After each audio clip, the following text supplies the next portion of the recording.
आज आमचे मित्र माजी आमदार राजन साळवी यांनी 2 दिवसापूर्वी शिवसेना उपनेते पदाचा राजीनामा दिला आणि ते पत्र आज सोशल मीडियावर व्हायरल झालेलं आहे। आणि आता चर्चा सुरू आहे की राजन साळवी हे शिवसेना शिंदे गटामध्ये जातील अशा प्रकारची चर्चा सुरू आहे। काही दिवसापूर्वी राजन साळवी हे नाराज होते। निवडणुकीमध्ये पराभव झाल्यानंतर थोडंसं वेगवेगळं त्यांच्याबद्दलचं ऐकायला येत होतं, म्हणून आम्ही एकत्र बसलो। त्यांनी आणि आम्ही चर्चा केली। त्यानंतर त्यांनी उद्धव साहेबांच्याकडे चर्चा करावी म्हणून आपण पुढाकार घेतला। उद्धव साहेबांनी त्यांच्याकडे अत्यंत मनमोकळेपणे चर्चा केली। त्यांचं ज्या कोणा पक्षातल्या पदाधिकाऱ्यांच्यावर नाराजी होती त्याचं सुद्धा समाधान करण्याचा प्रयत्न उद्धव साहेबांनी केला। आणि नंतरच्या काळामध्ये मला असं वाटलं होतं की आता राजन साळवी शांत झाले आणि आहेत त्या ठिकाणी थांबतील। 2च दिवसापूर्वी मी त्यांच्याकडे बोललो। त्याच्या अगोदर 4-6 दिवसापूर्वी पुन्हा ते मला भेटून गेले आणि त्या सगळ्या गाठीभेटीमध्ये आणि चर्चेमध्ये मला असं वाटत होतं की त्यांच्या मनातली निराशा, त्यांच्या मनातला राग आणि त्यांच्या मनामध्ये आता सर्व संपलं अशा प्रकारची जी भावना निर्माण झालेली आहे ती आता संपलेली आहे आणि ते पुन्हा आता उद्धव बाळासाहेब ठाकरे यांच्याबरोबर काम करतील असं मला वाटलं होतं। परंतु आता त्यांचा राजीनामा पत्र बाहेर आले। उद्या ते शिंदे सेनेत प्रवेश करणार आहेत असं ऐकायला मिळतंय। काही दिवसापूर्वी ते भाजपामध्ये प्रवेश करणार होते, पण भाजपाच्या प्रवेशामध्ये त्यांना कुणी खोडा घातला, त्यांचा प्रवेश कुणी थांबवला, का थांबवला, कशाकरता थांबवला याची काही मला कल्पना नाही। परंतु उद्याच ते पक्षप्रवेश करणार आहेत, अजून केला नाही।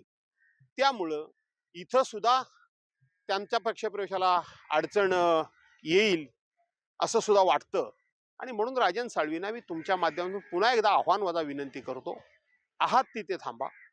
शेवटी तुम्ही आम्ही एक कुटुंबातले सदस्य म्हणून एकत्रितपणे हातात हात घालून आज लढायला उतरलो। पुन्हा एकदा बाळासाहेबांच्या शिवसेनेला हाक घातला तर बाळासाहेबांची पुण्याई आजही संपलेली नाही। आजही पुण्याई ती शाबूत आहे, परंतु ती पुण्याई बाळासाहेबांच्या शब्दामध्ये, ती पुण्याई बाळासाहेबांच्याच हिमतीमध्ये आणि तशी ईर्षेमध्ये नवतरुणांच्या समोर आपल्याला ठेवावी लागेल। आणि तुम्ही आम्ही बाळासाहेबांच्या बरोबर काम केलेलं आहे। आपण ती पुण्याई, बाळासाहेबांचीच पुण्याई नव्या पिढीसमोर मांडू आणि पुन्हा पक्ष उभा करू असं मला वाटतं। असं आहे की काही कालावधी करता, काही मर्यादित जातात त्यांना जाऊ द्या असं म्हणणं ठीक आहे, पण सर्रास सगळे जात असतील तर शेवटी लोकशाहीमध्ये लोकांची गरज आहे।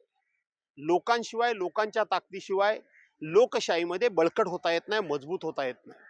आणि म्हणून जातील त्यांना जाऊ द्या म्हणण्यापेक्षा त्यांना आता आपल्याला ही सांगण्याची वेळ आलेली आहे, अरे कुठे चाललात, तुमचे तर परतीचे दोर कापलेलेच आहेत। ज्या पद्धतीने विजापूरच्या किल्ल्यामध्ये एक मोठा खंदक खणलेला होता, इकडून जर घोडा तिकडून उडवायचा असेल किंवा पलीकडे जर पोचवायचा असेल तर ते खंदकातच विरोधकांचं सैन्य पडून मरत होतं।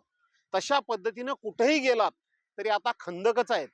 त्या खंदकात पडून मरण्यापेक्षा इथंच थांबा, इथेच लढा, आपण लढू आणि पुन्हा एकदा बाळासाहेबांची पुण्याई उभी करू अशा पद्धतीचा एक आत्मविश्वास निर्माण करण्याची गरज आहे। ज्या पद्धतीनं तानाजी मालुसरे धारातीर्थी पडल्यानंतर सूर्याजी मालुसरे धावून आले आणि मावळ्यांना सांगायला लागले, पळता कुठे, पळतीचे दोरच त्यांनी कापून टाकले, एक तर लढा नाही तर मरा।